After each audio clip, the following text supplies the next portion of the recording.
નમસ્કાર વિદ્યાર્થી મિત્રો, સાર્થક વિદ્યા મંદિરમાં આપ સૌનું હાર્દિક સ્વાગત છે. આજે આપણે ઇનડાયરેક્ટ સ્પીચની બ્લેન્ક્સ છે શીખવા જઈ રહ્યા છીએ. Read the dialogue and complete the indirect speech selecting the correct options from the brackets. કૌંસમાં જે શબ્દો આપેલા છે એના વડે આપણે આ ખાલી જગ્યા પૂરવાની છે. એટલે ઉપર ડાયલોગ આપેલા છે એને ઇનડાયરેક્ટમાં નીચેનો પેરેગ્રાફ ફેરવેલો જ આવશે. બરાબર, આપણે આ 2 માર્ક્સનું આ વખતે પૂછાવાનું છે. હવે સૌપ્રથમ હું ડાયલોગ વાંચું છું. Anil, let's go to the river side this evening. Sunil said, how shall we go? Anil said, we will go on our bicycles. તો આન્સર આવશે અનિલ પછી બ્લેન્ક્સ છે ધેટ દે પછી blanks two the river side that evening. Sunil asked him how they blank go. Anil replied that ખાલી જગ્યા wood go on their બાઇસિકલ્સ. હવે આપણે જોઈએ કે પહેલું વાક્ય છે અનિલ જે વાક્ય બોલે છે એમાં લખ્યું છે કે લેટ્સ. જ્યારે લેટ્સ વાળું વાક્ય હોય ત્યારે આપણે સજેસ્ટેડ એવો શબ્દો વાપરીએ છીએ. જેમ કે સાદા વાક્ય છે એમાં સેડનું ટોલ્ડ કરીએ છીએ, પ્રશ્નાર્થ હોય તો આસ્કડ કરીએ છીએ. એવી રીતે આપણે અહીંયા શું મૂકશું? સજેસ્ટેડ મૂકીએ છીએ. એટલે આન્સર શું આવશે? કે અનિલ સજેસ્ટેડ ધેટ. હવે લેટ્સ છે એને ઇનડાયરેક્ટમાં ફેરવી છીએ ત્યારે આપણે લેટ્સનું દે શુડ કરતા હોઈએ છીએ. એટલે આન્સર શું આવશે? They should go to the river side that evening. Sunil asked him how they. હવે બીજું વાક્ય જોઈએ કે હાઉ શેલ વી ગો એવું લખ્યું છે. બરાબર, તો અહીંયા શેલ છે એને ઇનડાયરેક્ટમાં ફેરવી છે ત્યારે આપણે શું મૂકીએ છીએ? શેલનું વુડ થઈ જતું હોય છે. એટલે આન્સર શું આવશે? દે would go. Anil replied that. હવે પ્રશ્નાર્થનું વાક્યમાં જવાબ આપે છે એટલે શું થઈ ગયું? રિપ્લાઇડ થઈ ગયું. Replied that. વીનું શું થઈ જાય છે? ધે થઈ જાય છે. વી છે તો વીનું ધે થશે. તો વીનું ધે થઈ ગયું કે they would go on their bicycles. જો અહીંયા અવર છે, વીને અવર બે પ્રશ્નાર્થમાં છે તો જ્યારે આન્સર કરીએ છીએ ત્યારે ધે અને અવરનું શું થઈ જાય? ધેર થઈ જાય છે. ત્યાર પછી બીજો પેરાગ્રાફ જોઈશું આપણે. Do you want to buy a basket? She asked. They are very strong, made of the finest can. No, I said, I don't want a basket. Please buy something. I haven't sold anything today, she said. હવે answer જોઈશું આપણે. C પહેલું વાક્ય જોવા કે C asked પછી પ્રશ્નાર્થ વાક્ય છે અને પ્રશ્નાર્થ વાક્ય છે એ ડુથી શરૂ થાય છે. એટલે WH સિવાયનું કોઈ પણ પ્રશ્નાર્થ હોય તો આપણે ઇફ અથવા તો વેધર મૂકતા હોઈએ છીએ. કંજક્શન તરીકે ઇફ અથવા વેધર મુકાય છે. તો આપણે બ્રેકેટમાં ઇફ આપ્યું છે તો આપણે આન્સરમાં શું લખીશું? ઇફ લખશું. જો WH હોત તો આપણે WH શબ્દ એમને જ મૂકી દે. એટલે she asked me if I wanted to buy a basket and added that. હવે ધે છે, ધેનું તો ધે જ રહેશે પણ આ છે એનું શું કરીએ છીએ? વેર થાય છે. તો આ વર્તમાન કાળનો ભૂતકાળમાં ફેરવવાનું હોય છે. બરાબર, એટલે આરનું શું થઈ ગયું? વેર. એટલે they were very strong, made of the finest cane. Replying in negative.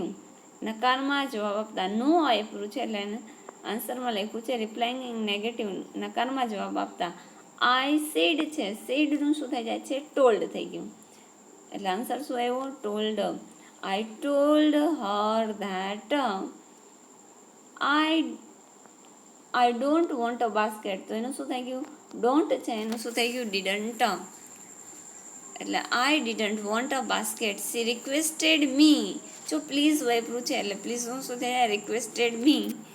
હવે વાક્યની શરૂઆતમાં ક્રિયાપદ છે એટલે આજ્ઞાર્થ વાક્ય છે એટલે ક્રિયાપદની આગળ ટુ લાગે છે. તો she requested me to buy something and added that. એને વ્યક્તિ બીજું વાક્ય બોલે ત્યારે એડેડ ધેટ એવો શબ્દ મુકાતો હોય છે. પછી આઈ છે, આઈ હેવન્ટ સોલ્ડ એનીથિંગ ટુડે. તો આઈ માટે ગર્લની વાત છે એટલે અહીંયા સી આવશે. બરાબર, મેં એસ ઉમેરેલો છે કે સી હેડન્ટ સોલ્ડ એનીથિંગ. હવે ટુડેનું શું થઈ જાય? That day. ટુડેનું શું થાય છે? That day. ત્યાર પછી જોઈએ para number 3. Tarak, what are you doing in the office on a Sunday? અને said I have to complete my presentation for tomorrow. Tarak said how long have you been walking. હવે answer આપણે એને જોઈએ કે પેલું વાક્ય છે એ કેવું છે, ક્વેશ્ચનવાળું વાક્ય છે ને WH ક્વેશ્ચન છે. જો ખાસ ધ્યાન રાખશું આપણે. Tarak asked Anil what. જો અહીંયા WH થી શરૂ થતું હતું એટલે અહીંયા ઇફ આવતું નથી, એટલે વોટ મૂકેલું જ છે, વોટ. અને યુ છે એ અનિલ માટે વપરાણું છે, એટલે આન્સરમાં શું આવશે, યુનું થઈ જશે હી. એટલે હી વોઝ, આરનું શું થઈ ગયું, હી આરે વોઝ આવે છે. He was doing in the office on Sunday. હવે અનિલ એને જવાબ આપે છે એટલે શું આવશે, અનિલ રિપ્લાઇડ. આન્સર શું આવશે, Anil replied that he had to complete his, માયનું શું થઈ ગયું, હિઝ પ્રેઝન્ટેશન ફોર ટુમોરોનું થાય છે ધ નેક્સ્ટ ડે. ટુમોરોનું શું થાય, ધ નેક્સ્ટ ડે. આ શબ્દો આપણે પાકા કરવાના હોય છે ખાસ, કે ટુમોરો હોય તો શું થાય, next day. Tarak then asked Anil how long he. હવે પ્રશ્નોમાં જોઈએ કે હેવ આપ્યું છે, હેવનું ભૂતકાળ શું થાય, હેડ થઈ જાય, એટલે હી હેડ બીન વર્કિંગ. હવે ત્યાર પછીનું પેરા જોઈશું. Angel touched the model of the mother and said it's too soft. No it's very tough, said the Lord. You can not imagine what this mother can do and endure. Can it think? asked the angel. હવે આપણે એનો answer જોઈશું. જો મેં આ underline કરેલી છે એ બધા શબ્દો છે ઇનડાયરેક્ટ માં ફેરવીએ ત્યારે એમાં ચેન્જ થતો હોય છે, એના માટે મેં અંડરલાઇન કરેલી છે ખાસ. તો angel touched the model of the mother and said that it is too soft. It is છે, ઇટ ઇઝનું શું થઈ ગયું, ઇટ વોઝ. એટલે આન્સર શું આવ્યો આપણો, વોઝ ટુ સોફ્ટ. હવે નો જવાબ આપે છે નાથી, એટલે disagreeing the lord said that it was very tough. It was very tough. It ઇઝનું ઇટ વોઝ થઈ ગયું, it was very tough. And added that, અને આગળ વાક્ય બોલે છે એટલે એન્ડ એડેડ ધેટ હી એટલે આ એન્જલની વાત છે, અને યુ એટલે એન્જલ, એટલે એના માટે એને વાપર્યું છે હી. અને કેન નોટનું ભૂતકાળ થઈ જાય કુડ નોટ, એટલે આન્સર આપણો શું આવશે, કુડ નોટ. તો he could not imagine what. ધીસનું શું થાય છે, ધેટ થાય છે. ધીસનું શું થઈ જાય, that. What that what that mother could. કેનનું પાછું શું થઈ ગયું, કુડ. કેનનું કુડ કરીએ છીએ એટલે પાછળ ડુ છે એનું ભૂતકાળ થતું નથી, એટલે કુડ ડુ એન્ડ એન્ડ્યોર એમને રહેશે, બરાબર. હવે can it think, asked the Angel. તો એન્જલ પ્રશ્ન પૂછે છે એટલે Angel asked the lord if. જો કેનથી પ્રશ્ન છે, જ્યારે ઉલટ કોઈ પણ પ્રશ્ન હોય તો એ ઇફથી બને છે. એ જોડવા સંયોજક તરીકે આપણે ઇફનો ઉપયોગ કરીએ છીએ. અને WH ક્વેશ્ચન હોય તો એ શબ્દ એમને મૂકીએ છીએ, એટલે કેનથી હતો એટલે આપણે ઇફ મૂક્યું. તો angel asked the lord if it could think. ત્યાર પછીનું જોઈશું પહેલાં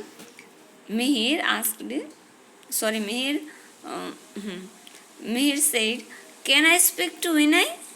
જય said Vinay is not at home. May I know who is speaking? Mihir. I am his classmate. My name is Mihir. Please ask Vinay to call me. Jay said, I will. હવે આપણે answer જોઈએ. આમાં પણ મેં underline કરેલી છે કે ક્યાં ચેન્જ થાય છે અને શું કરવા. ક્વેશ્ચનની નીચે જો અંડરલાઇન કરેલી છે કે પ્રશ્નાર્થ વાક્ય છે એટલે કયા શબ્દોનો સંયોજક તરીકે ઉપયોગ થયો છે એ જોઈશું. મિહિર આસ્કડ પ્રશ્નાર્થ છે એટલે આસ્કડ. હવે મિહિર આસ્કડ, હવે કેનથી પ્રશ્ન છે એટલે શું આવશે, ઇફ. એટલે ઇફ મૂકું. આય છે એ મિહિર માટે વપરાણું છે, આય બોલનાર માટે વપરાય છે, એટલે બોલનાર મિહિર છે એટલે શું આવશે, હી. કર્તા તરીકે લઈએ તો હી થાય, બરાબર. એટલે he could speak to Vinay. Jay told him that Jay told him that Vinay, ઇઝનું ભૂતકાળ શું થશે? વોઝ. તો Vinay was not at home and wanted to know, અને જાણવા ઈચ્છતો હતો કે, વોન્ટેડ ટુ નો વુ, પછી ઇઝ સ્પીકિંગ છે તો ઇઝનું શું થઈ જાય? વોઝ થઈ જાય. તો who was speaking? Mihir introduced himself, Mihir પોતાની ઓળખાણ આપતા કહે છે એટલે Mihir introduced himself and said that I am his classmate. તો આઈ એમનું મિહિર પોતાના માટે વાપરે છે એટલે શું થશે? He was his classmate. અને પછી પ્લીઝથી વાક્ય આપ્યું છે, please ask Vinay to call મી, એટલે હી રિક્વેસ્ટેડ, એ રિક્વેસ્ટ કરે છે. પ્લીઝ શબ્દ છે એ નીકળી જાય તો હોય છે, કારણ કે રિક્વેસ્ટ દર્શાવવા માટે હોય છે તો આપણે રિક્વેસ્ટેડ વાપરી દઈએ છીએ એટલે પ્લીઝ નીકળી જાય છે. તો હી રિક્વેસ્ટેડ જય, અને આજ્ઞાર્થ વાક્ય છે એટલે ક્રિયાપદમાં ફેરફાર થતો નથી, પરંતુ ક્રિયાપદની આગળ આપણે ટુ લગાડવાનું હોય છે. એટલે he requested Jay to ask Vinay to call me. Me એટલે મિહિરને, એટલે આઈનું મી થાય તો મિહિર એટલે હી કહેવાય, તો હીનું શું થઈ જાય? હિમ થાય. એટલે Jay to ask Vinay to call him. Jay said that he, I will છે, આઈ એટલે જય એટલે હી, અને વિલનું શું થઈ ગયું? વુડ. એટલે આન્સર આવશે કે જય સેડ ધેટ હી વુડ. ત્યાર પછીનું જોઈશું, passenger take this heavy bag to my office. Quli, sir it will cost more. Passenger, don't worry, I will pay 100 rupees four it. Quli, thank you sir, how kind you are. હવે પહેલું વાક્ય છે એ કેવું છે? આજ્ઞાર્થ વાક્ય છે, કારણ કે વાક્યની શરૂઆત ક્રિયાપદથી થઈ છે એટલે આપણને ખ્યાલ આવી જાય કે આ આજ્ઞાર્થ વાક્ય છે. વાક્યમાં શરૂઆતમાં કરતા હોતો નથી પણ ડાયરેક્ટ ક્રિયાપદ હોય છે એટલે એ આજ્ઞાર્થ વાક્ય કહેવાય, ઇમ્પેરેટિવ સેન્ટેન્સ કહેવાય છે. જ્યારે ઇમ્પેરેટિવ સેન્ટેન્સ હોય ત્યારે ટુ વડે વાક્યને જોડવામાં આવે છે. હવે જોઈએ, passenger asked Quli to take, જો આગળ ટુ લગાડ્યું છે, ટુ ટેક ધીસનું થઈ ગયું ધેટ હવે બેગ ટુ માય છે, માય એટલે કોનું? પેસેન્જરનું, એટલે હીઝ આવે, બરાબર, ઓફિસ. જો આ બધી જગ્યાએ બ્લેન્ક્સ નથી છતાંય આપણે શીખવું જરૂર છે. કોઈ પણ જગ્યાએ આ બ્લેન્ક્સ હોય તો આપણને એ ખ્યાલ આવે કે ટુ ટેક નીચે બ્લેન્ક્સ હોત તો આપણને ખબર પડે કે અહીં ટુનો ઉપયોગ થયો છે, ધેટનો ઉપયોગ થતો નથી જોડવા માટે, બરાબર છે, કે ઇફનો ઉપયોગ ન થાય. હવે ત્યાર પછીનું બીજું વાક્ય છે, કુલી રિસ્પેક્ટફુલી, સર એવું શબ્દ વાપરો એટલે એને રિસ્પેક્ટફુલી એવો શબ્દ વાપરો છે, રિસ્પેક્ટફુલી સેડ ધેટ ઇટ, પછી વિલનું ભૂતકાળ છે would, it would cost more. The passenger told, પેસેન્જરે કહ્યું, બરાબર, પેસેન્જર શું આવશે? ટોલ્ડ.